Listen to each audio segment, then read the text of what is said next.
Screen visible है? No sir. Yes sir. Yes sir. ठीक है। नो सर बोला, हमने थोड़ा देर से आएगी, नेटवर्क इशू होगा। ठीक है, तो जो हमने फाइल जी सर। डाउनलोड की है, मेरे में जो फाइल कैसे रखी है, तो ऐसे कुछ दो फाइलें डाउनलोड हुई होंगी। ठीक है, ये हमारी एसक्यूएल सर्वर की है, ये हमारा मैनेजमेंट सिस्टम का है। ठीक है, तो पहले हम एसक्यूएल सर्वर इंस्टॉल कर लेते हैं। राइट क्लिक करें, ओपन करते हैं। सर एक बात बताइए, सर एक बात बताइए, इनको बताओ। इनको डाउनलोड करना जरूरी है कि नहीं है? ये जरूरी है, अभी आगे तो चल सर, जब। हाँ बोलो। जैसे हम लोग कब कोडिंग कर रहे हैं तो हम लोग को ज्यादातर चीजें हम लोग खुद बनाते हैं, तो ये सब डाउनलोड करना क्यों पड़ रहा है सर? भाई, बहुत बड़ी बड़ी कंपनियां हैं, बहुत ज्यादा बड़ी, तुम एक्सपेक्ट नहीं कर सकते हो वो भी सॉफ्टवेयर डाउनलोड करती, क्योंकि आप हर एक चीज नहीं बना सकते हो ना। अगर किसान है, वो खेती करता है, वो बोले मेरे पास तो खेत है, मैं बाहर से क्यों कोई अनाज खरीदूं, मैं अपने आप आलू, पॉसिबल है सारी चीजें उगाना अपने यहाँ? नहीं पॉसिबल है ना। तो सेम चीजें नहीं ऐसी, सर। आप प्रोड्यूस करोगे, आप प्रोडक्ट बनाओगे, लेकिन सारी चीजें आप नहीं बना सकते। ये माइक्रोसॉफ्ट का मैनेजमेंट सिस्टम है, माइक्रोसॉफ्ट है, समझ रहे हो? बहुत बड़ी बड़ी कंपनियां, बहुत ज्यादा बड़ी बड़ी, वो यूज करती है इसको, क्योंकि हर चीज के लिए एक स्पेसिफाइड चीजें होती है। ठीक है, अब वो स्पेसिफिकेशन हर कोई नहीं बना सकता है, ये पर्टिकुलर इसीलिए बनाया गया है, इसके लिए पर्टिकुलर टीम है जो इसी को मैनेज करती है। ठीक है, तो ये चीजें होती हैं।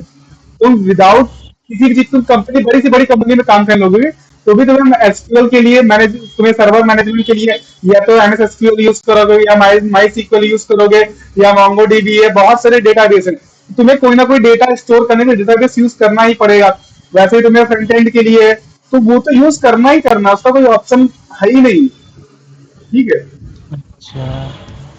तो वो तो नहीं करना ही वही, करना है। क्योंकि सर और ये भाई, जिन्होंने ये बनाया है तो वो कुछ भी अपडेट कर देंगे तुरंत, तो वो हमारे बिगड़ जाएगा ना फिर। नहीं तो वो वर्जन वाइज अपडेट होता है, इनका एक वर्जन आता है, आप वर्जन वाइज डाउनलोड करते हो। ये 2019 का है। ठीक है, अच्छा। आगे अभी 22 भी आ चुका है। ठीक है, अभी आप जो आप डाउनलोड करते हो, जो आपके पास है, उसमें एक्सटेंडेड में कोई चेंज नहीं होगा। जो नया आएगा, नया वर्जन आएगा, जैसे एंड्रॉइड का होता है। एंड्रॉइड आप फोन लेते हो, आपने एंड्रॉइड 12 पे लिया, ठीक है, चल रहा है आपका, जी। मार्केट में 13 आ गया, आपने तो कोई दिक्कत नहीं आई। अगर नहीं। अपडेट आता है तो आप अपडेट करते, फिर चीजें प्रोसेस करने लगती। तो सेम ऐसे ही, अगर अपडेट आता है तो आपको अपडेट करना होगा, अदरवाइज आपकी एज वेल एज कंटिन्यू चल रही है। ठीक है, जी सर। तो हम इसको इंस्टॉलमेंट चालू करेंगे। ये एक्सेस एडिशन आ गया, इस पे हमें बेसिक पे क्लिक करना है।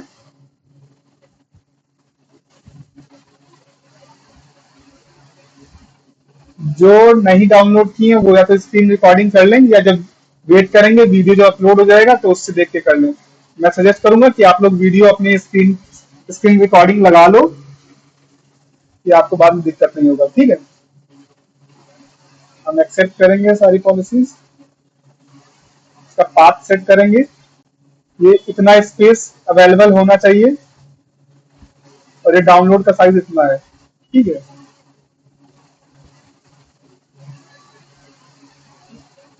हम इंस्टॉल करेंगे, पैकेज हमारे इंस्टॉल होने लगेंगे।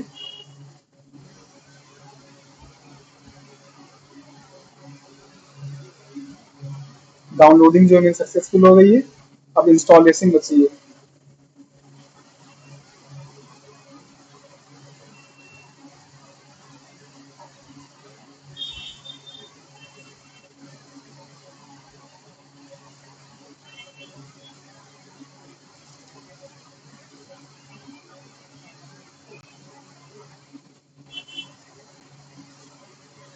कोई अभी कर रहा है कि नहीं कर रहा है?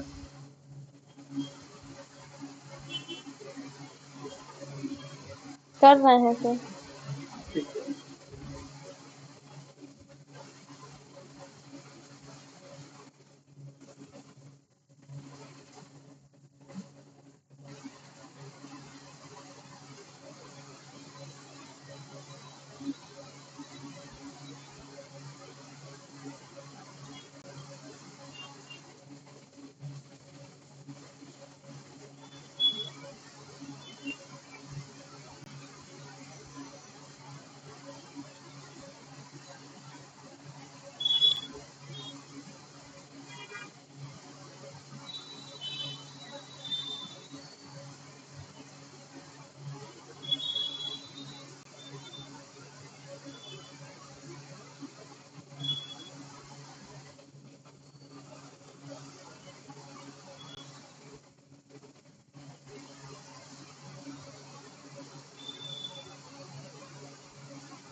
सर आपने जो लिंक भेजी थी उसी से किया था, लेकिन मेरा एसक्यूएल सर्वर 2022 है, आपका 19 है सर।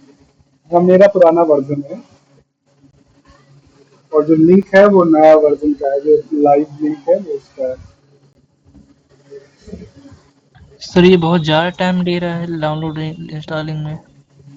टाइम तो लेगा ही, ठीक है। हमारे में तो अभी डाउनलोडिंग ही नहीं हुई, इंस्टॉलिंग तो अभी। नेट स्लो होगा काफी ज्यादा, तो जिसका नेट स्लो होगा उसमें टाइम लेगा, लिटरली टाइम लेगा, ठीक है। अब ये हो गया, फिर हमें इंस्टॉल SSMS करना होगा, इंस्टॉल करना होगा, ठीक है। ये हमारे सारे लाइसेंस जनरेट हो गए हैं, ठीक है। हम SSMS इंस्टॉल करें, डाउनलोडिंग का लिंक आ जाएगा। हमें डाउनलोड नहीं करना है, हम पहले से डाउनलोड कर रखे हैं।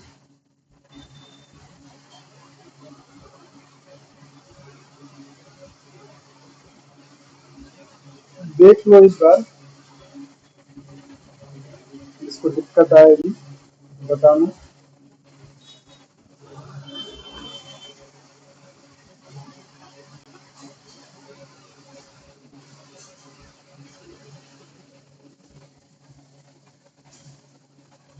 सर अभी रिकॉर्डिंग करे ले रहे हैं वीडियो की, बाद में कर लेंगे क्योंकि डाटा ही खत्म हो जाएगा। हम्म,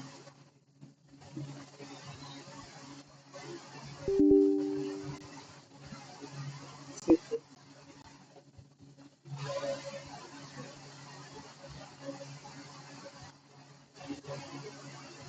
मेरे में इंस्टॉल है पहले से, तो इंस्टॉल का ऑप्शन नहीं आएगा, रिपेयर का आएगा, प्रोसेस वही रहेगा।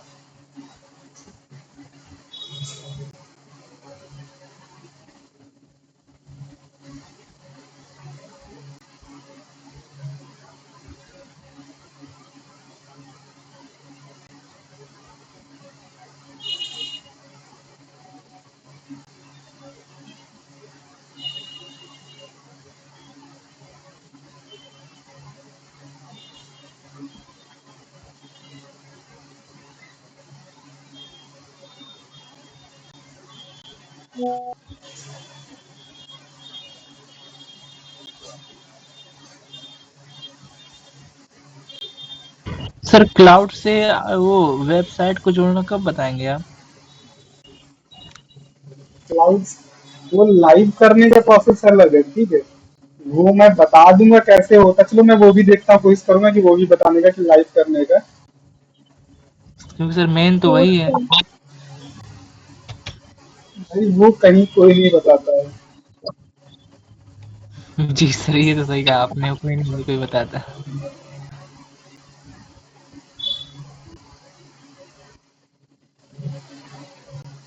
सर आप बता दीजिएगा। टाइम कहाँ है, इतने में तो बहुत टाइम हो जा रहा है, चीज कर रहा है।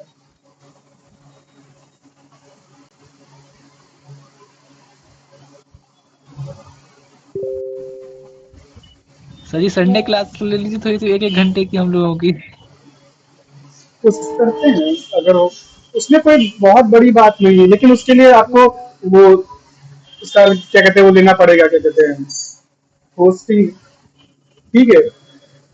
उसमें लगता है पैसा, खर्चा करोगे वो। तो सर सर ज्यादा होस्ट महंगा नहीं बता रहे। डोमेन लेना पड़ता है ना उसके लिए। यस अच्छा। सर। किसी भी होस्टिंग वेबसाइट से GoDaddy का नाम सुने होगे, होस्टिंग का नाम सुने होगे, तो वहां से हम्म, डोमेन नेम लेना होता है।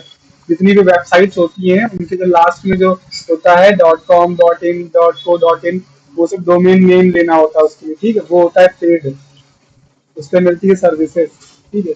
1000 1200 1500 2000 5000 10,000, अकॉर्डिंग टू योर सर्विसेज उसके चार्जेस बढ़ते जाते हैं। लेकिन सर हमारे अतर्रा में एक वेब मतलब एक कंप्यूटर सेंटर है, वो भी अपने साइट वेबसाइट बनाए अपने सेंटर की, लेकिन सर वो उनको तो ऐसा कुछ करना नहीं पड़ा। ऐसा हो नहीं सकता, या तो उन्होंने किसी के उस पे किया होगा, पे पे तभी करना पड़ रहा होगा उन्हें, ऐसा मान ही नहीं सकते हैं। ये पेड होस्ट नहीं किया, इतना पता है। डोमेन होस्ट में डोमेन तो डोमेन तो लेना ही पड़ेगा, यूआरएल देना, मुझे देखता हूँ मैं। सर ए आई टी के नाम से है सर। भाई देना तो पूरा देना मुझे यूआरएल। जी सर सर। होस्टिंग भी तो लेना जरूरी है, अगर नहीं लेंगे तो फिर अपने सर्वर को परमानेंट ओपन रखना पड़ेगा। तो तुम्हारे सर्वर से लाइव नहीं होगा ना, तुम्हें क्लाउड पे सर्वर लेना पड़ेगा ना, क्लाउड पे स्पेस लेना होगा और डोमेन नेम लेना होगा। सर जैम्प अपाचे ये सर्वर से होता ना। अब वो डिपेंड करता है ना जैम्प। कहाँ पे कैसी आपकी फाइल है। अभी हम लोग डॉट नेट पे कर रहे हैं, डॉट नेट का अलग होता है, उसका क्या कहते हैं, तुम्हारा पाइथन का अलग है, जावा का अलग है, हर चीज का भी सर्वर भी अलग अलग होते हैं, ठीक है।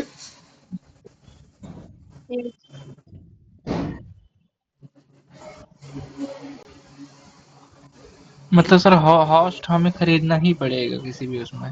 देखते हैं अगर पॉसिबल होगा तो करवा देंगे, परेशान ना हो।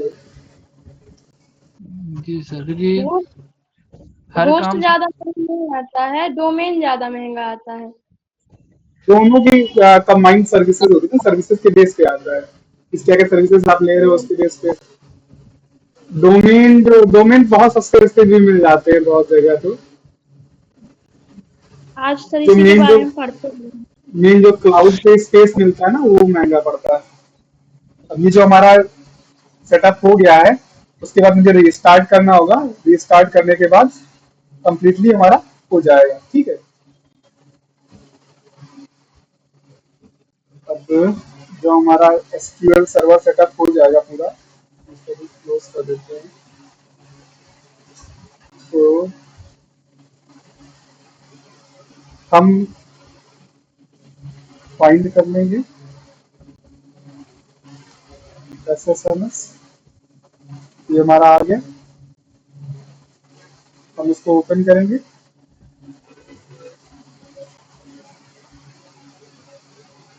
तो अगर टाइम लेगा, और यदि आप लोगों में ज़्यादा टाइम ले,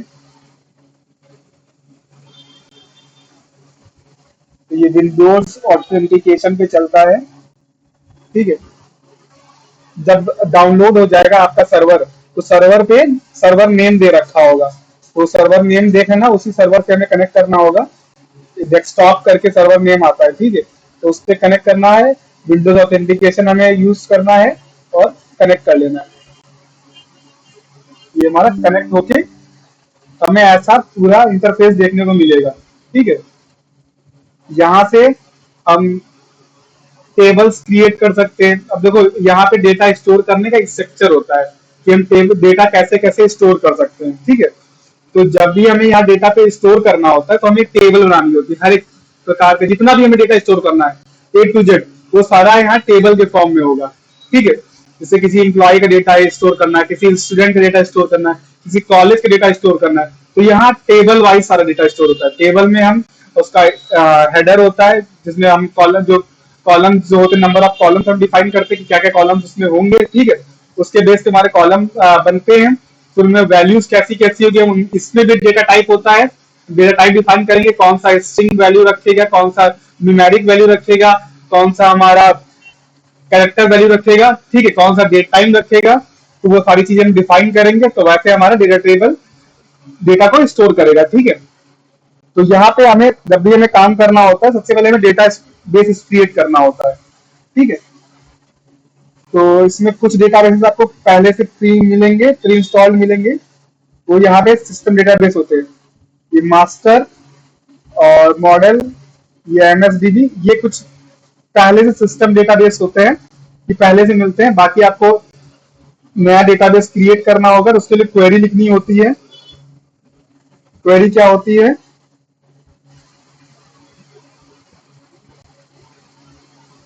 क्रिएट डेटाबेस और डेटाबेस का नेम।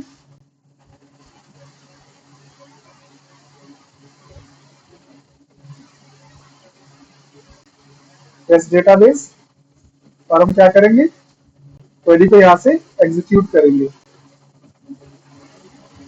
क्या आया, कमांड कंप्लीटेड सक्सेसफुली आया। ये जब हमारा डेटाबेस क्रिएट हो जाएगा सक्सेसफुली, तो यहाँ पे ये मैसेज ऐसा आएगा, कमांड कंप्लीटेड सक्सेसफुली। ठीक है, अब हम देखेंगे यहाँ पे कि डेटाबेस हमारा क्रिएट हुआ है कि नहीं।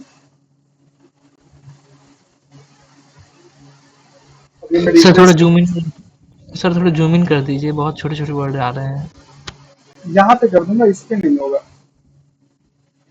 इसके लिए मुझे यहाँ से तो नहीं होगा। ठीक है, इसको जब डेटाबेस जब हम क्रिएट कर लेंगे तो हमें रिफ्रेश करना होगा। जब रिफ्रेश करेंगे तब हमारा जो नया डेटाबेस है वो यहाँ पे रिफ्लेक्ट होगा, अदरवाइज रिफ्लेक्ट नहीं होगा। ये हमारा टेक्स्ट डेटाबेस सबसे लास्ट में आ गया है यहाँ पे। ये सबसे लास्ट में हमें यहाँ पे ओपन हो जाएगा। यहाँ पे इसमें कोई टेबल नहीं होगी, सिस्टम टेबल्स होंगी, कुछ कुछ नहीं है। ठीक है, हम इसके अंदर टेबल क्रिएट करेंगे। डेटाबेस हमें क्रिएट हो गया, तो जब हम डेटाबेस को क्रिएट कर लेते हैं, हमें यहाँ पे डेटाबेस सिलेक्ट करना होता है किस डेटाबेस में हमें काम करना है। इसे हमारा ये डेटाबेस है। अगर किसी को थोड़ा सा देखने में प्रॉब्लम हो रही हो, तो जो मेरी स्क्रीन है उसको ऐसे जूम करोगे ना, तो जूम हो जाएगा, थोड़ा सा ऐसे जूम कर सकते हो। ठीक है, तो यहाँ पे सारे डेटाबेसेस होते हैं। डिफॉल्ट पे यहाँ पे मास्टर डेटाबेस सेलेक्ट रहता है। हम जब यूज, जिसको डेटाबेस जो हमारा है हम उसको यूज करने के लिए यहाँ से सेलेक्ट कर सकते हैं ऐसे, या हम कर सकते हैं क्या, तो कोई भी डिफॉल्ट डेटाबेस सेलेक्ट है, अपने डेटाबेस का नाम ले लेंगे, यूजिंग डेटाबेस का नेम, और एग्जीक्यूट करेंगे।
एड्रेस का है,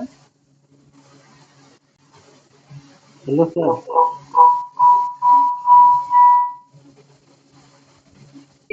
सर यूज यूज कीजिए।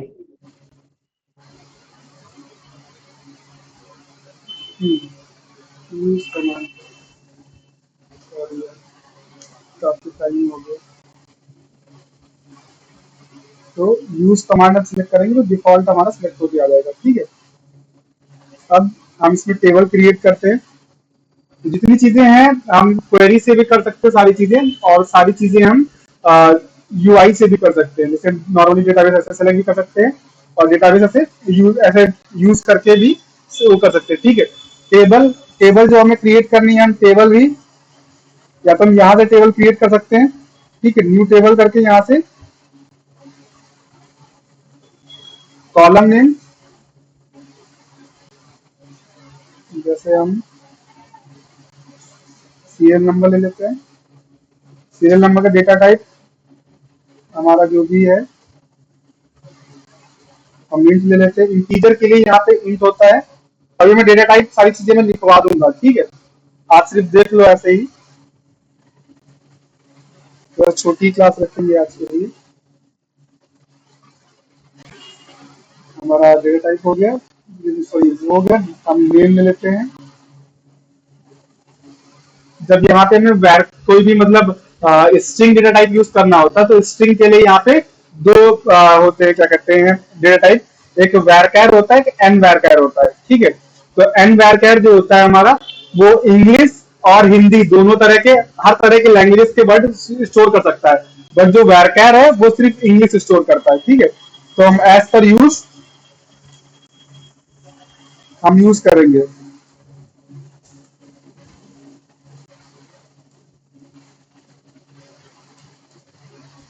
वैरकैर। और वैरकैर के बाद में हम यहाँ पे साइज देंगे ब्रैकेट के अंदर कि कितना लेंथ हमें रखना, कि कितना नंबर ऑफ कैरेक्टर्स वो स्टोर कर सकता है। ठीक है, नेम में मैंने 50 ले लिया है। ठीक है, तो ले लेते हैं ब्रांच। ब्रांच भी हमारी स्ट्रिंग होगी, तो हम इसको भी वैरकैर ले लेते हैं। इसको भी वैरकैर 50 ले लेते हैं और एक ले लेते हैं ईयर। ईयर को अभी के लिए वैरकैर एक ले लेते हैं। ठीक है, वैरकैर 4 4 नहीं 10 कर लेते हैं। ठीक है, इतना कुछ हमने कर लिया। अब हम यहाँ से कंट्रोल एस करेंगे तो टेबल का नेम मांगेगा। जो हम टेबल का नेम देंगे उससे हमारी टेबल सेव हो जाएगी।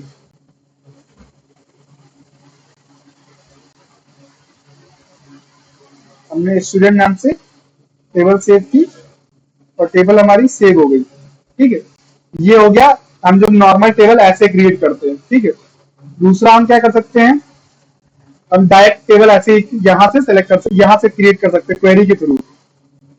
हमें क्या लिखना होगा, क्रिएट टेबल, और यहाँ पे टेबल का नेम होगा, हम कुछ भी दे देते हैं, सब्जेक्ट। ठीक है, टेबल नेम हो गया। फिर टेबल नेम के अंदर हमें क्या क्या कॉलम चाहिए यहाँ पे वो बताना होगा। पहला हम देते हैं सीरियल नंबर। बगल में हमें उसका डेटा टाइप डिफाइन करना होगा, कौन सा डेटा टाइप है, हम इंटीजर टाइप का ले लेते हैं। ठीक है, फिर सब्जेक्ट नेम, दूसरा कॉलम सब्जेक्ट का नेम, और इसको हम ले लेते हैं वैरकैर, वैरकैर 50। ठीक है, तो दो चीजें हमने ले ली, सिर्फ अभी इतनी ही ली है। ठीक है, और इसको हम एग्जीक्यूट करेंगे तो ये भी हमारी दो टेबल क्रिएट हो गई। ठीक है, ये इसका स्क्रीनशॉट ले सकते हो।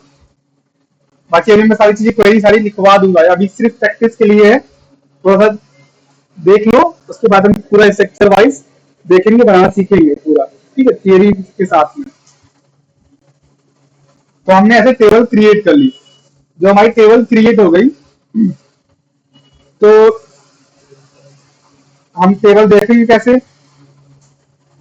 Select table. जब भी मैं कोई भी टेबल सेलेक्ट करवानी, मतलब उसको टेबल देखना है उसमें क्या क्या डेटा है, तो उसके लिए ये क्वेरी होती है सेलेक्ट एस्ट्रिक, एस्ट्रिक मतलब ऑल डेटा फ्रॉम, यहाँ पे टेबल नेम होता है, अब देते सब्जेक्ट। ठीक है, और हम इसको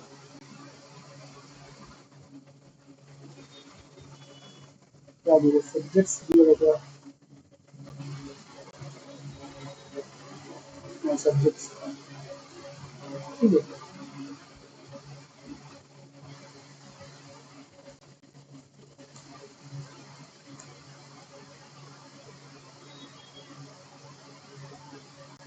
ये यहाँ पे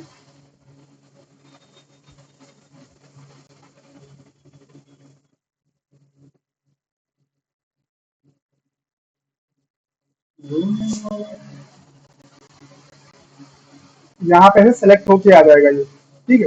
बट अभी इसमें कोई रिकॉर्ड नहीं है, दिखेगा नहीं। ऐसे हम टेबल्स यहाँ से सेलेक्ट कर सकते हैं। दूसरा हमारा कौन सा था,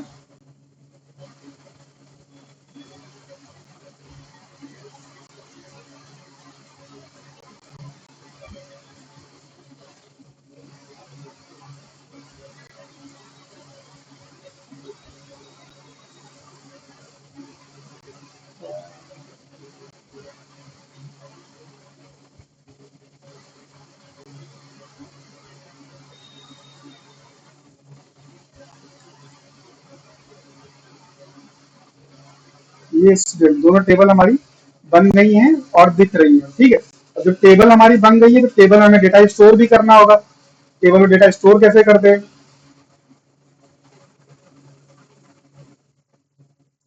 अब इसे देख लो, दोबारा ढंग से बताऊंगा, ठीक है, थियरी के साथ में, कि कैसे डेटा क्रिएट, कैसे डेटाबेस करना है, कैसे उसको यूज करना है, कैसे हमें टेबल क्रिएट करना है, कैसे टेबल का टेबल सेलेक्ट करवानी है, कैसे उसमें टेबल में डेटा इंसर्ट करना है, ठीक है।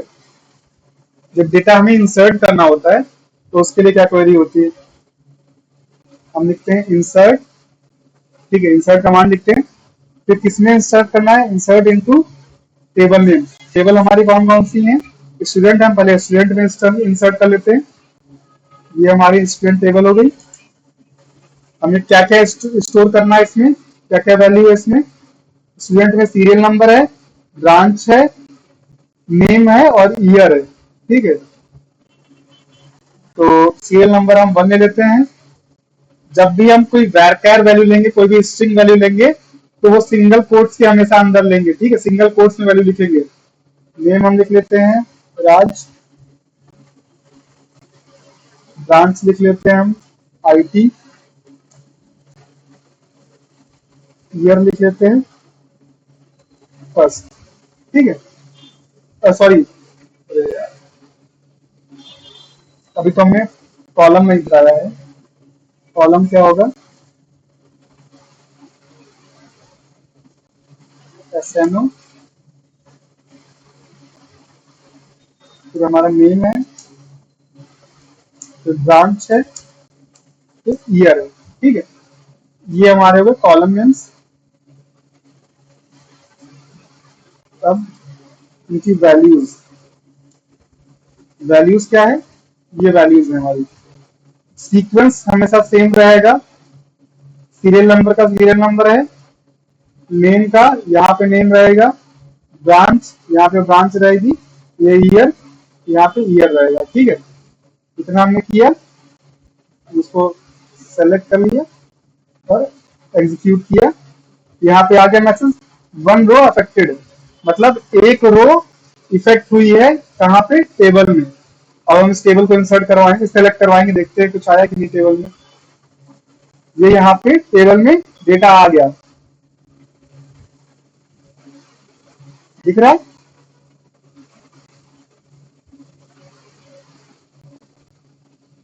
हम अभी एक और रो इंसर्ट कर लेते हैं इसी में, सेल नंबर 2 लेते हैं, राजा कर देते हैं, CS कर देते हैं, ईयर फर्स्ट रखते हैं, एग्जीक्यूट करते हैं, फिर 1 रो अफेक्टेड आ गई और हमारी दूसरी रो इंसर्ट हो गई, ठीक है। अभी हम यहाँ पे एक वैल्यू, एक रो इंसर्ट कर रहे हैं।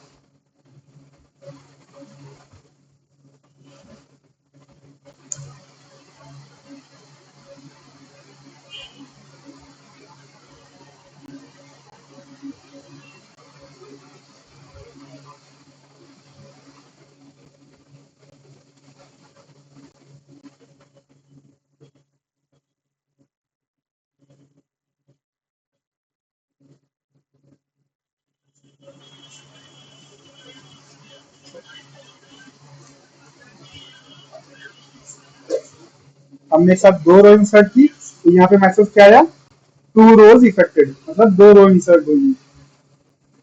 तो हम सेलेक्ट करेंगे, अभी हमारे पास कितनी 4 रोज टोटल हो गई हैं।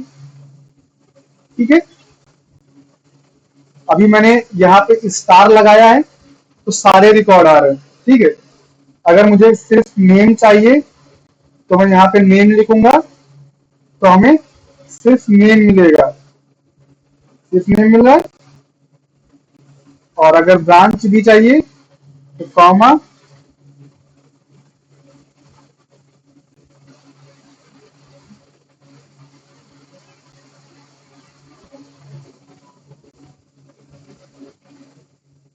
नेम और ब्रांच आ गया। ठीक है, तो ऐसे अगर हमें सारे कॉलम चाहिए हम स्टार लिखेंगे, और अगर सिर्फ कुछ कॉलम की वैल्यूज चाहिए तो हम कॉलम का नेम लिख देंगे। ठीक है, तो ये बेसिकली हो गया कि हमें डेटाबेस कैसे क्रिएट करना है, हमें डेटाबेस में टेबल कैसे क्रिएट करना है, टेबल के हमें टेबल्स में डेटा कैसे इंसर्ट करना है, फिर टेबल से डेटा कैसे सेलेक्ट करके हमें देखना है कि क्या क्या उसमें इंसर्ट हुआ है।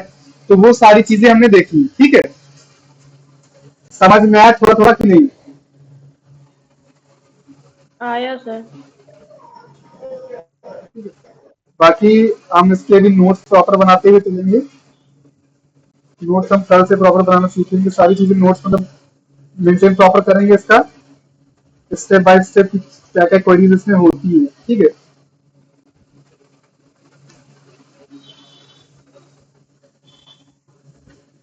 तो जब हमने डेटा इंसर्ट कर लिया है, तो इंसर्ट करने के बाद हमें से कभी से तुम्हारे स्कूल में बच्चे आए तो तुमने स्कूल में डेटा उनका एडमिशन हो गया। ठीक है, जब एडमिशन हुआ कभी कभी बच्चे स्कूल छोड़ के जाते हैं तो उनको डिलीट भी करना होता है। ठीक है, तो डिलीट कैसे होता है वो भी अभी हम देखेंगे। ठीक है, और जब डिलीट हुआ कभी कभार होता है कि हमारे में कि किसी का नेम गलत हो जाता है, बहुत बार हुआ होगा सबका। ठीक है, कि नेम गलत हो जाता है तो नेम हमें अपडेट करना होता है, तो हम वो देखेंगे कैसे नेम यहाँ पे अपडेट करते हैं डिटेल्स।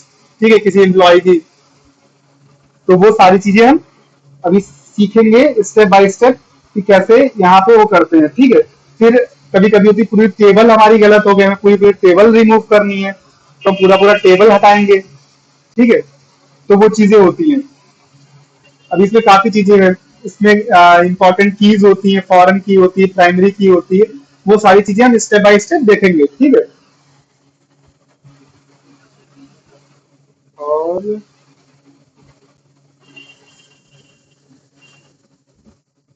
तो हम थोड़ा सा थियरी देख लेते हैं।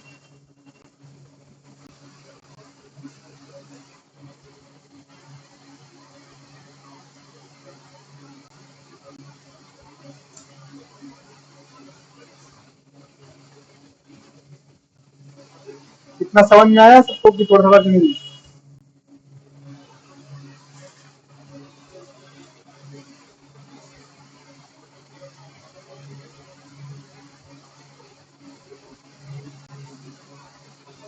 देखो, आज सब लोग सेटअप इंस्टॉल कर लेना, तो प्रॉपर प्रैक्टिस करना। अगर प्रैक्टिस नहीं करोगे तो सब उड़ जाएगा, तो ध्यान रखना इस चीज का कि जैसे जैसे हम पढ़ते जा रहे हैं वैसे वैसे हम उसको प्रैक्टिस भी करते रहें। अगर प्रैक्टिस नहीं करेंगे तो सब चीजें स्लिप हो जाएंगी दिमाग से। प्रैक्टिस बहुत इंपॉर्टेंट है।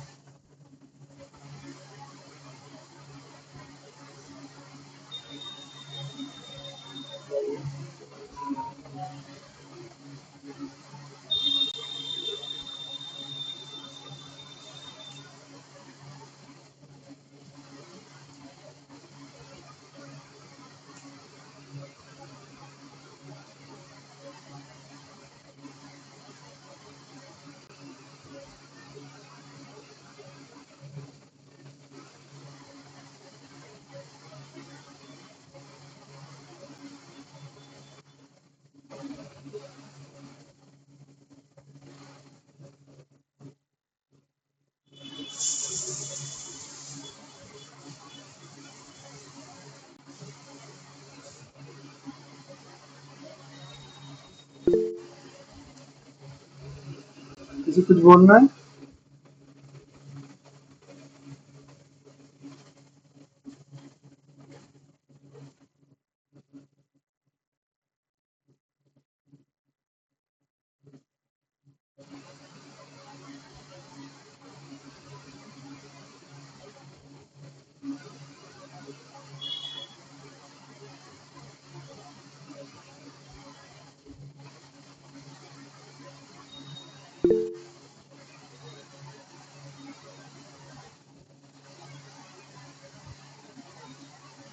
कर दिया हाँ, हैंड रेस करके किसी को।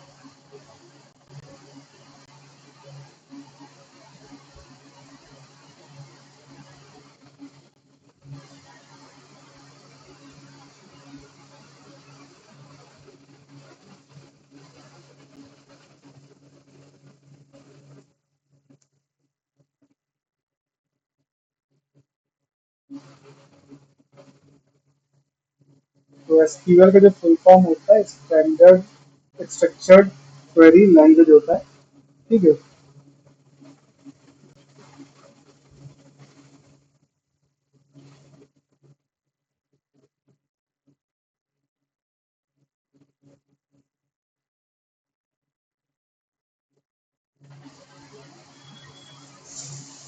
तो हमें जब भी कोई वेबसाइट बनानी होती है, जितनी भी तरह की वेबसाइट होती है, हर वेबसाइट के लिए डेटाबेस की नीड होती है, ठीक है। अगर स्टैटिक वेबसाइट है तो कोई बात नहीं कि इसमें कुछ कंटेंट ही नहीं है, कुछ स्टोर ही नहीं करवाना है। अदरवाइज कुछ आपको डेटा अगर चाहिए वेबसाइट में तो आपको डेटाबेस लेना जरूरी है, रिक्वायर्ड है।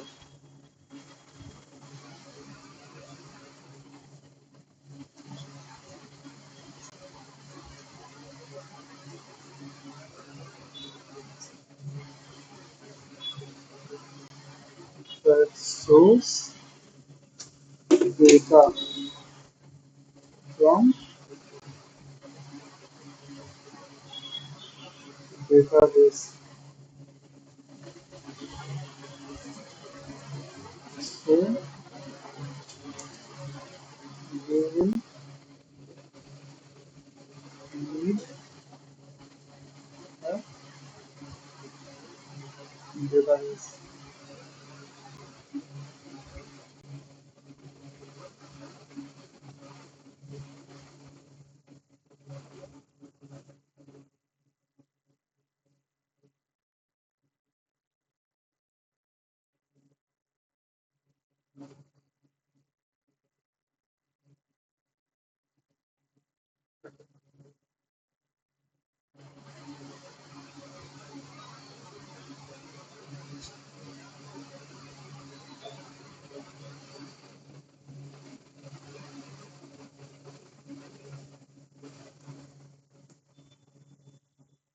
तो जो हमें डेटा को स्टोर करना है उसमें क्या क्या हमें करना होता है, कुछ इंपॉर्टेंट कमांड्स होते हैं, जैसे डेटा को हमें सेलेक्ट करना है, डेटा को करना है।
सर एक बात पूछनी थी। सर हम ये कह रहे थे कि जैसे कोई स्टूडेंट हो या क्लाइंट हो, यदि वो सर्वर में अपना डाटा भरेगा, तो वो डाटा क्या हमारे इसी में आएगा? हाँ, तो अगर तुम किसी के लिए बना रहे हो वेबसाइट, ठीक है, जी। तो डेटाबेस देखो, जितने भी तुम्हारे क्लाइंट्स होते हैं, हर क्लाइंट का एक सेपरेट डेटाबेस होता है, ठीक है। ये नहीं कि तुमने डेटाबेस के लिए उसमें दो तीन क्लाइंट्स रखे, ऐसा नहीं होता। हर क्लाइंट का एक अलग डेटाबेस होता है, ठीक है। तो जो वेबसाइट किसी क्लाइंट की जिस क्लाइंट के लिए बन रही है, उसका सेपरेट डेटा होगा, उसी डेटाबेस में उसका डेटा रखा जाएगा। अच्छा, हर डेट क्लाइंट के लिए अलग डेट वो होगा डेटाबेस। मतलब हर क्लाइंट के लिए हमें अलग-अलग ये सब बनाना पड़ेगा। हाँ, वो तो हर क्लाइंट की नीड अलग अलग होती है ना। कहीं तुम्हारा कोई क्लाइंट है, कभी तुम्हारा कोई क्लाइंट हॉस्पिटल, मतलब कोई स्कूल है, कोई कॉलेज है, कोई हॉस्पिटल है, कोई तुम्हारा चैरिटेबल ट्रस्ट है, कोई तुम्हारी कोई कंपनी है, कोई न्यूज वेबसाइट है। तो सबका डिफरेंट डिफरेंट क्राइटेरिया होगा, सबके डिफरेंट डिफरेंट रिक्वायरमेंट्स होंगी, डिफरेंट डिफरेंट तरह के टेबल्स होंगी, डिफरेंट डिफरेंट तरह के चेक्स होंगे। तो वो तो होगा ही, उसमें तुम सेम नहीं कर सकते ना। सर जैसे हम एक कंप्यूटर सेंटर के लिए डिज़ाइन कर रहे हैं तो? हाँ, कंप्यूटर सेंटर की डिज़ाइन कर रहे हैं तो? तो क्या, तो उसके लिए भी अलग ही होगा और क्या। अच्छा। तो डिपेंड करता है उनकी नीड कैसी है। जी सर। तब तो सर कंपनियों के पास बहुत सारे डेटाबेस संभालने के लिए हो जाते होंगे। हाँ, और क्या। और उस कंपनी हर क्लाइंट के लिए अलग डेटाबेस होता है, मैनेज करना पड़ता है।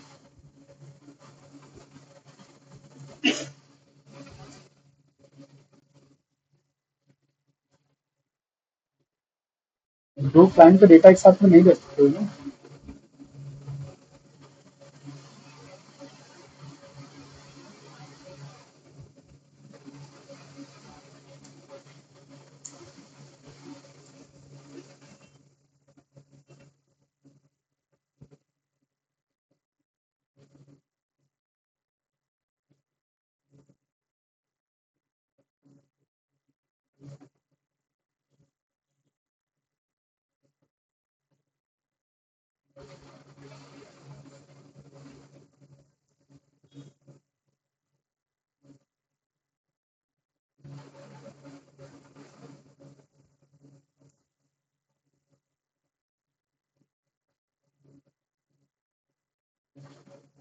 ये कुछ सर जैसे इम्पोर्ट हम लोग एस्ट्रिक यूज कर रहे थे, क्या कर रहे थे। उसकी जगह एस्ट्रिक यूज कर रहे थे, उसकी जगह अलग-अलग कॉलम का नेम रख के भी यूज कर सकते हैं।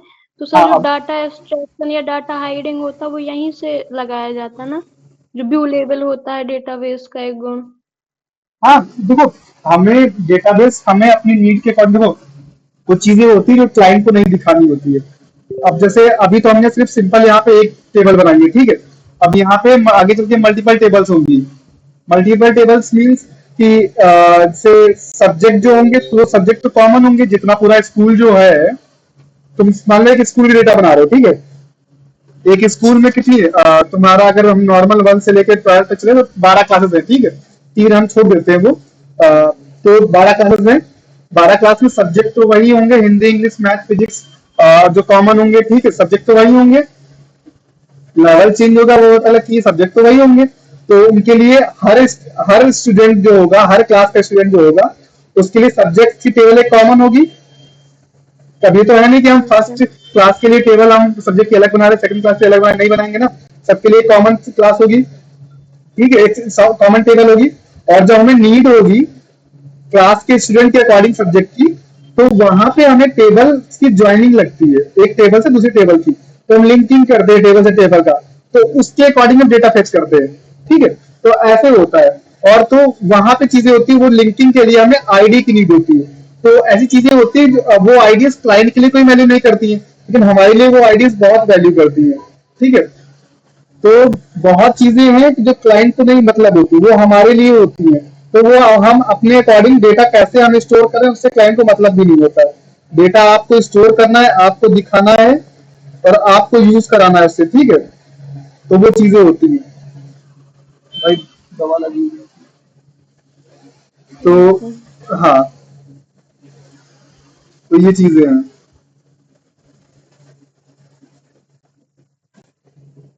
अब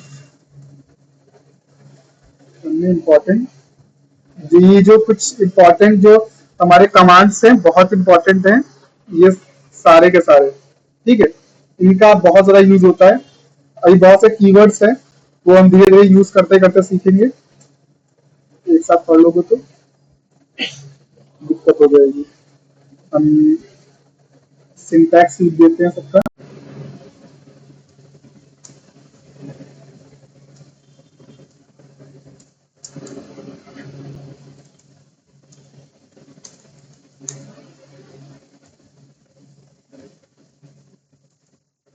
टेबल नेम होगा,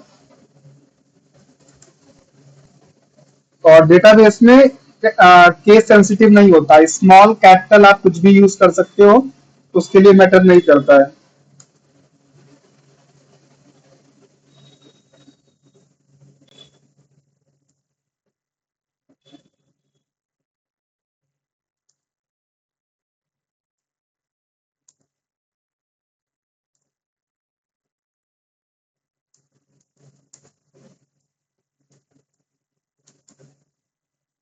तो हम ऐसे डेटा सेलेक्ट कर सकते हैं, ठीक है। सर स्पेस मायने रखता है कि नहीं रखता? नहीं, यहाँ पे स्पेस, देखो स्पेस कहाँ पे मैटर करेगा, जब कॉलम्स के नेम के बीच में होगा, वहां पे मैटर करेगा, वहां पे इफेक्ट करेगा। बाकी बाकी स्पेस कहाँ की बात करो, यहाँ पे तुम ऐसे स्पेस दो, कोई दिक्कत नहीं है। लेकिन जी यहाँ पे ये है कि अगर हम कोई टेबल का नेम दे रहे हैं, तो ऐसा नहीं है कि हम कि क्लास 1 स्टूडेंट से हम लिख रहे हैं कि यार, जैसे कि स्टूडेंट, ये हमें लिख सकते हैं। हम यहाँ पे ऐसे नहीं कर सकते। हम ऐसे कर सकते हैं, हम ऐसे कर सकते हैं, लेकिन हम स्पेस नहीं दे सकते हैं। ना ही कॉलम के बीच में, ना ही हम टेबल के नेम के बीच में, ना ही हम डेटाबेस के बीच में, नेम के बीच में हम स्पेस नहीं दे सकते कहीं। यहाँ पे स्पेस नहीं दे सकते, ठीक है। आप ऐसे दे दो, कोई दिक्कत नहीं है। जी।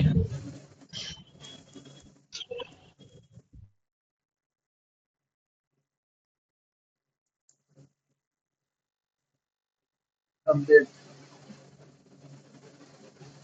अपडेट में हम अपडेट कीवर्ड, टेबल नेम, फिर हम सेट कीवर्ड यूज करते हैं, सेट कीवर्ड की, और फिर यहाँ पे column name equals two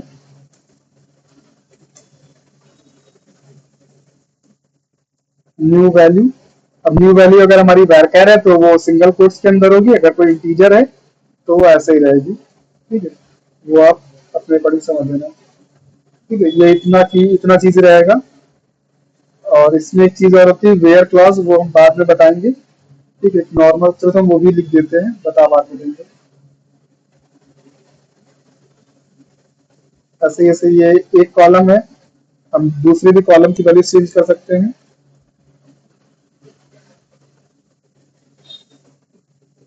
column 1 comma column 2, ठीक है। तो उसकी वैल्यू हो गई। और दूसरा एक होता है, अगर हम ऐसे यूज करेंगे तो ये जो होगा, ये क्या करेगा, इंटायर टेबल में जहां भी हमारा पूरी टेबल के रिकॉर्ड्स को चेंज कर देगा। लेकिन हम चाहते हैं कि पूरी टेबल का रिकॉर्ड ना चेंज हो, पर्टिकुलर किसी एक डेटा का हो। तो वहां पे हमारी एक वेयर कंडीशन होती है, वो हम आगे अभी यूज बता देंगे। वेयर कंडीशन कैसे यूज करते हैं, क्या होता है वेयर क्लॉज, क्या क्या उसका यूज होता है, ठीक है। वेयर, वेयर में ऐसे मुझे किसी नेम पे करना है कि जहां पे नेम क्या हो, राज राज ही हो, ठीक है। तो वहां पे क्या करेंगे, where column name equals to value. तो अगर मैं लिख दूंगा where name equals to Raj, तो जहां पर राज होगा सिर्फ वही वैल्यू चेंज होगी, बाकी किसी की वैल्यू चेंज नहीं होगी। ठीक है, तो ये दो तरीके होते हैं चेंज करने के, किसी भी टेबल का डेटा को अपडेट करने का। ठीक है, फिर आता है हमारा डिलीट। तो डिलीट में भी सेम ऐसा ही होता है। मैं लिखूंगा डिलीट फ्रॉम टेबल नेम। अगर मैं इतना कर दूंगा तो टेबल के सारे रिकॉर्ड डिलीट हो जाएंगे। ठीक है, लेकिन अगर मैं चाहता हूं कोई पर्टिकुलर एक रिकॉर्ड डिलीट हो, तो वहां पे भी हमें वेयर कंडीशन लगानी होगी। ठीक है, समझ में नहीं आ रहा हो परेशान ना होना, सबको सब दोबारा ढंग से आराम से बताएंगे यूज करके। ठीक है, बट ये भी जरूरी है। डिलीट हो गया, अब हम इंसर्ट की बात कर लेते हैं। इंसर्ट इनटू का यूज ऐसे करते हैं, इंसर्ट इनटू टेबल नेम। ठीक है, टेबल नेम के बाद हम यहाँ पे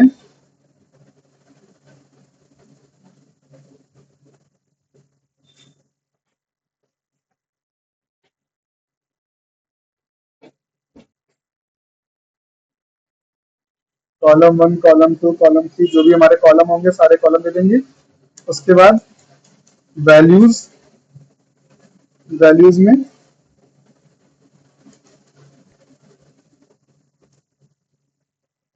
वैल्यू 1,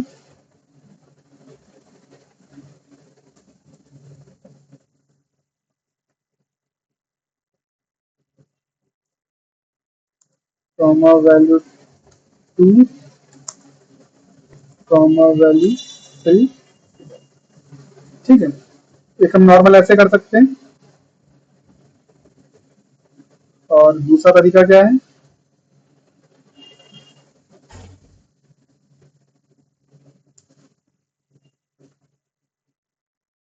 मैंने टेबल नेम लिखा, फिर डायरेक्ट वैल्यूज लिख के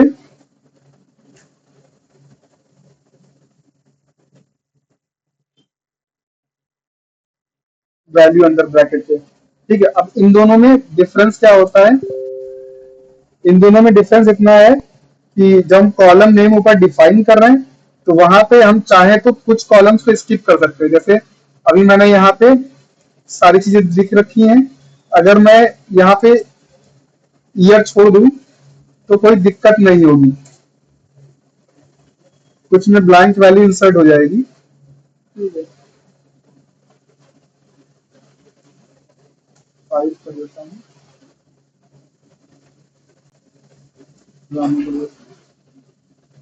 तो मैंने इंसर्ट किया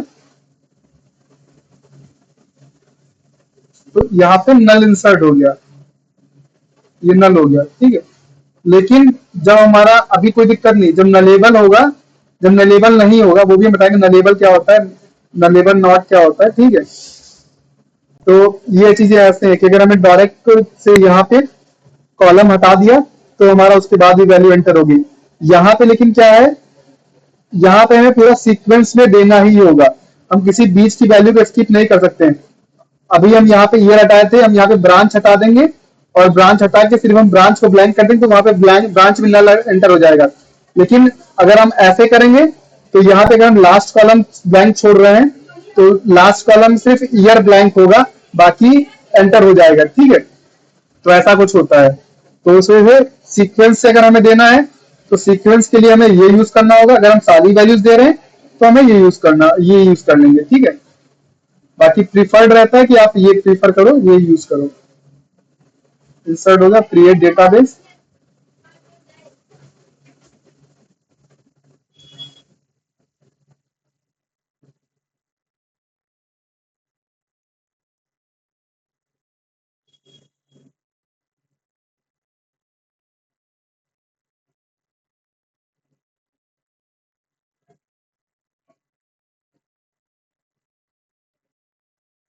डेटाबेस नेम। सर हमारी फेवरेट क्लासेस वो होगी जिसमें आप हमें क्लाउडिंग और क्लाइंट का डाटा रखना बताएंगे।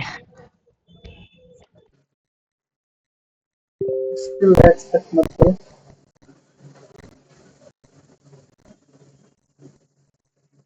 ठीक है,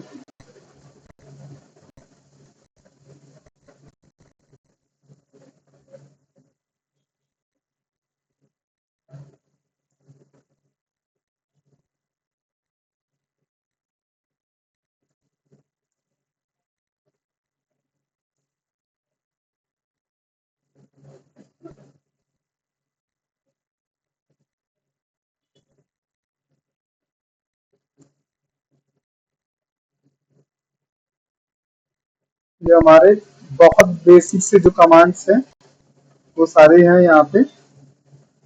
कैसे टेबल क्रिएट करना है, डेटाबेस क्रिएट करना है, कैसे हमें डेटा टेबल में डेटा इंसर्ट करना है, कैसे डिलीट करना है, कैसे उसको मॉडिफाई करना है, अपडेट करना है, और कैसे डेटा सिलेक्ट करवाना है। ठीक है, सेलेक्ट करवाने में कुछ चीजें और होती हैं, जैसे कि ऐसे हम सेलेक्ट करेंगे, अभी इसका यूज किए नॉर्मल, जितने रिकॉर्डेड टेबल में सिर्फ वो आएंगे, सारे आ जाएंगे।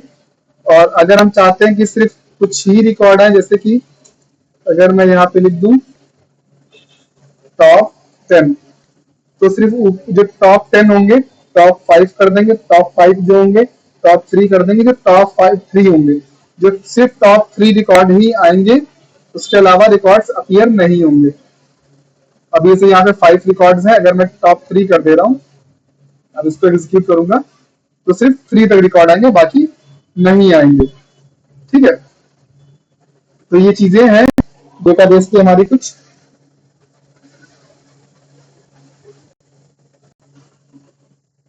तो इसको आप लोग वन बाय वन ट्राई करना, सारी चीजों को स्टेप बाय स्टेप। फिर हम चलो आज वेयर क्लॉज बताते हैं, फिर वेयर क्लॉज पे खत्म करते हैं। अब देखो कितनी चीजें हो गई हैं। ड्रॉप करना, अल्टर करना, डेटाबेस अल्टर करना, ये हम बाद में पढ़ेंगे, थोड़ी सी बड़ी चीजें हैं।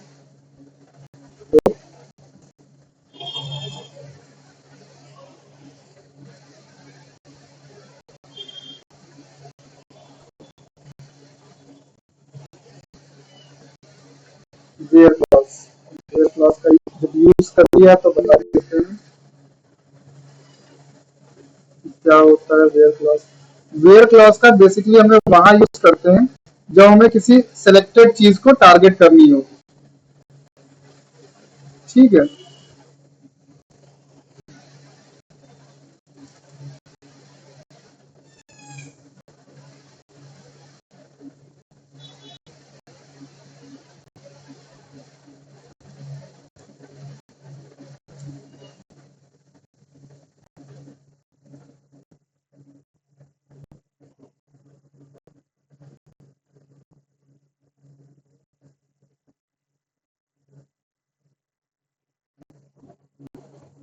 बस बेसिकली इतना ही काम समझो कि ये रिकॉर्ड को फिल्टर करता है। कैसे करता है, जैसे अभी हमें टेबल रिकॉर्ड है, select asterisk from table name, या अभी हमारी कौन सी वहां पे टेबल है, स्टूडेंट। हमने एक वेयर क्लास लिया, where name equals to single quotes, जब हम स्ट्रिंग की बात कर रहे हैं तो हम सिंगल कोट्स में लेंगे। अगर हम जैसे एसएनओ कर ले रहे हैं, SNO equals to normal one. ठीक है, हम देखते हैं क्वेरी यहाँ पे एग्जीक्यूट करके कि होती है कि नहीं, क्या होता है। हमने लिखा, इसको एग्जीक्यूट किया, यहाँ पे क्या आया, इसका सीरियल नंबर 1 था, मैं यहाँ पे 5 कर देता हूँ। यहाँ पे कौन सा है, इसका सीरियल नंबर 5 है। ठीक है, अभी मैं इसको कर लेता हूँ ब्रांच। अब मुझे सिर्फ वो रिकॉर्ड चाहिए जिनका ब्रांच सीएस है, बाकी से मुझे कोई मतलब नहीं है। तो मैंने फिल्टर किया, ये सारे रिकॉर्ड आ गए जिनमें ब्रांच क्या है, सीएस है।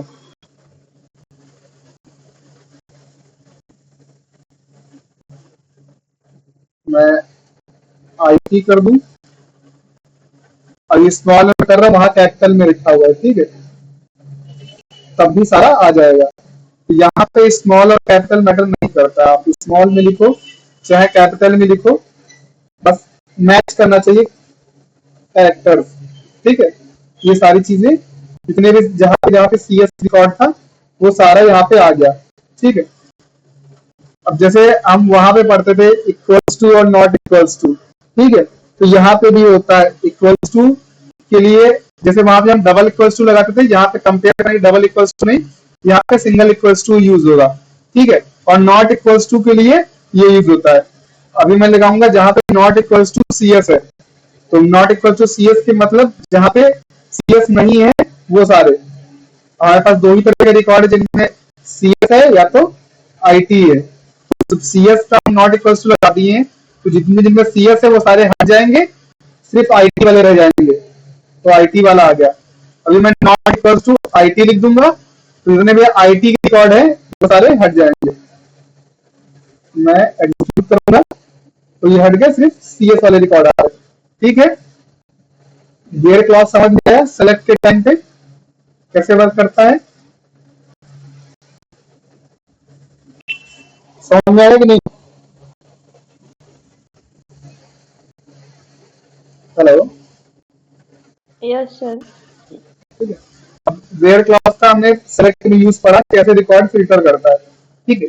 जैसे वो यहाँ पे फिल्टर कर रहा है, वैसे ही वो रिकॉर्ड कहाँ पे फिल्टर करता है, हमारा अपडेट के टाइम पे और सेलेक्ट के टाइम, और सॉरी डिलीट के टाइम पे। अब हम अपडेट करके देखते हैं स्टूडेंट टेबल का जो रिकॉर्ड है, हम इसको अपडेट करके देखते हैं। अपडेट के लिए क्या सिंटेक्स था, हम पहले अपडेट कीवर्ड लिखेंगे, फिर हमारी टेबल नेम क्या है, स्टूडेंट है, फिर हमें क्या करना है, क्या चेंज करना है, हम क्या चेंज कर देते हैं, सारे रिकॉर्ड देते हैं यहाँ पे। हम किसी का नाम चेंज कर देते हैं, राजा को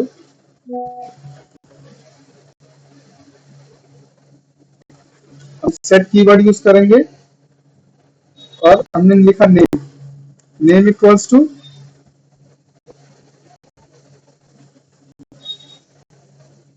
राज भी देते हैं, राजकुमार, ठीक है। अभी मैं इतना अगर कर दूंगा अपडेट, तो जितने भी रिकॉर्ड यहाँ पे हैं, जितने भी रिकॉर्ड हमारे ये हैं, सारे अपडेट हो जाएंगे। तो जब भी हम अपडेट और डिलीट की क्वेरी यूज कर रहे हैं, तो हमेशा ध्यान रखना, अपडेट और डिलीट की क्वेरी में हमेशा वेयर क्लॉज यूज करना, अगर नहीं करोगे तो अर्थ का अनर्थ हो जाएगा। अभी मैं यहाँ पे दिखा देता हूँ, ब्रांच का ईयर ले लेता हूँ, ईयर ले लिया,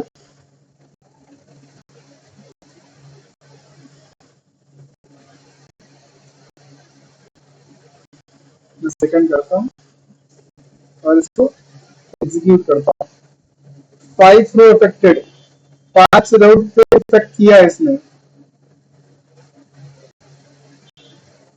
सबका ये एक साथ सेकंड हो गया। अब सोचो, गलती से तुमको किसी एक का रिकॉर्ड अपडेट करना था, कि कोई एक राजा था, उसका राजा के राजेश करना था तुम्हें, ठीक है। तुम्हारे टेबल में 500 5000 रिकॉर्ड पड़ा हुआ है, ठीक है, बहुत सी जगह होती है जहाँ लाखों में डेटा होता है, ठीक है। तुमने वेयर कंडीशन नहीं लगाई, गलती से तुमने अपडेट कर दिया, सबका नाम क्या हो गया, राजेश हो गया। तो वेयर कंडीशन हमेशा अपडेट करते समय यूज करना है, ठीक है। सर ऐसे जैसे मतलब बैक नहीं लाना हो तो नहीं कैसे कर? नहीं नहीं नहीं, यहाँ जो कुछ नहीं होता, सर जी कंट्रोल जेड करके हो जाता है ना जी? यहाँ नहीं होता। यहाँ पे जो एक चीज होती है, रोल बैक और जो ट्रांजेक्शन होता है, ट्रांजेक्शन को हम रोल बैक कर सकते हैं, लेकिन कब, जब हम रोल ट्रांजेक्शन हमने स्टार्ट किया हो, ठीक है। तो ट्रांजेक्शन अभी हम आगे पढ़ेंगे, लेकिन वो भी एक बार अगर कमिट हो गया तो हो गया, तब उसमें कुछ नहीं कर सकते हैं, ठीक मतलब है। सिर्फ पूरी बेकार? हाँ, पूरा बेकार। लोग ये रखते हैं, हार्ड है। डेटाबेस का बैकअप रखते हैं लोग, जो उतना मल्टीपल जो लाखों में डेटा होता है, उसका डेटाबेस का बैकअप भी होता है।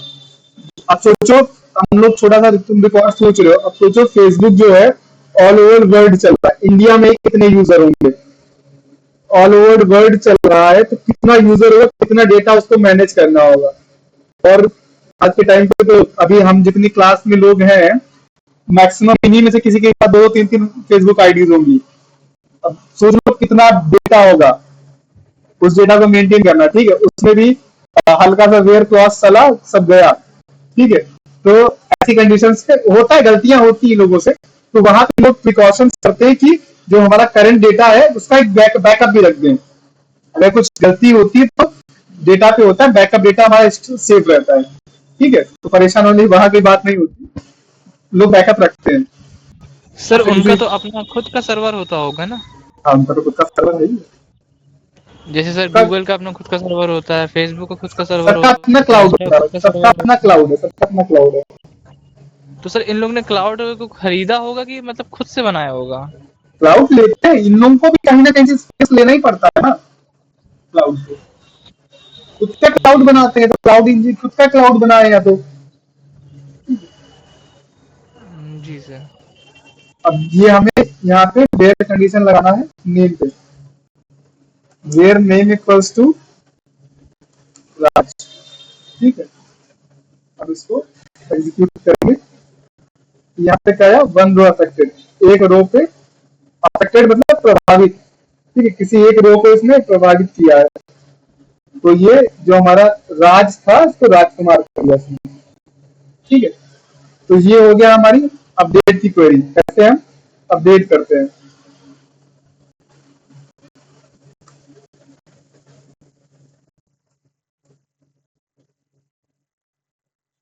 अभी हम 6 नंबर रिकॉर्ड इंसर्ट कर लिए हैं, ये हो गया हमारा, ठीक है। अब मैंने देखा कि ये रमेश और रमेश 2 बार हो गया है, ठीक है। अब मुझे डिलीट करना है, तो कैसे करेंगे, हम इसको यहाँ से हटा देते हैं। हमने लिखा delete from table name, table कौन सी है,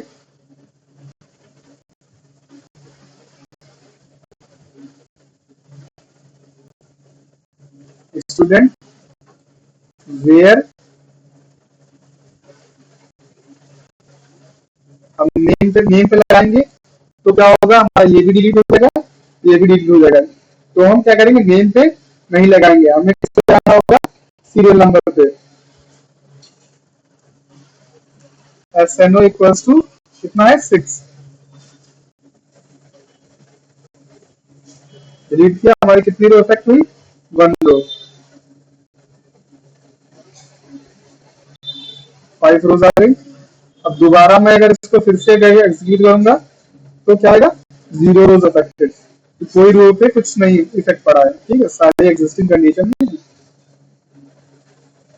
तो इंसर्ट अपडेट डिलीट समझ में आया थोड़ा सा, कैसे डेटा टेबल क्रिएट करते हैं, कैसे हम टेबल में डेटा इंसर्ट करते हैं, कैसे डेटाबेस क्रिएट करते हैं, कैसे टेबल में डेटा इंसर्ट करते हैं, कैसे अपडेट करते हैं, कैसे डिलीट करते हैं, कैसे डेटा फेच करते हैं, समझ में आई चीजें। यस जी सर। तो यही 4 चीजें जो है, इंसर्ट अपडेट डिलीट, ठीक है, और जो चीज अपडेट करना, इंसर्ट करना, डिलीट करना और फेच करना, यही 4 चीजें होती हैं और कुछ नहीं होता है। प्रोग्रामिंग में बस यही 4 ही काम होता है, इसके अलावा कुछ नहीं होता है। आप या तो यूजर को रिकॉर्ड दिखा रहे होते हो, या तो यूजर से आप रिकॉर्ड लेके रिकॉर्ड इंसर्ट कर रहे होते हो, या उसको अपडेट कर रहे हो, डिलीट कर रहे होते हो, बस यही 4 चीजें हैं, इसी 4 चीजों के जिंदगी लोगों की नरक हो रखी होती है, ठीक है। तो ये हमारा एसक्यूएल की पहली क्लास थी, जिसमें हमने नॉर्मल चीजें देखी, डेटाबेस को जो टेबल क्रिएट करना, टेबल को मैनिपुलेट करना, डेटा उसका मैनिपुलेट करना, ठीक है। अभी तक इसमें कोई दिक्कत है किसी को? सर दिक्कत तो करने में ही पता चलेगा। चलेगा, तो करें आप लोग फिर, आज की क्लास हम यही खत्म यस करेंगे। सर। तो इसके आगे की बाकी चीजें हैं, हम स्टेप बाय स्टेप पढ़ते हुए चलेंगे। अब क्लास कंटिन्यू करो आप लोग, थोड़ा सा रफ्तार में थोड़ा सा चलेंगे क्योंकि अभी काफी चीजें हैं एसक्यूएल में। देन फिर हमें सी शार्प पढ़ना है, उसमें ऑब्जेक्ट ओरिएंटेड प्रोग्रामिंग पढ़नी है, उसके कॉन्सेप्ट पढ़ने हैं उससे। देन हम इंट्रोड्यूस करेंगे किसको, डॉटनेट को, डॉटनेट फ्रेमवर्क, और फिर हम अपना प्रैक्टिस करेंगे प्रोजेक्ट। दिन आपके पास बहुत कम होंगे मेरे हिसाब से, 10 दिन 12-15 दिन होंगे। तो कमर सर ये कस हम ये कह क्या क्या हुआ? सर हम ये कह रहे थे कि जैसे किसी चीज पे बग ढूंढना है हमें, किसी चीज पे, तो कैसे बग ढूंढा जाता है? किस चीज की बग ढूंढना है, डिपेंड तो उस पर करता है। जैसे किसी वेबसाइट पे बग ढूंढना है तो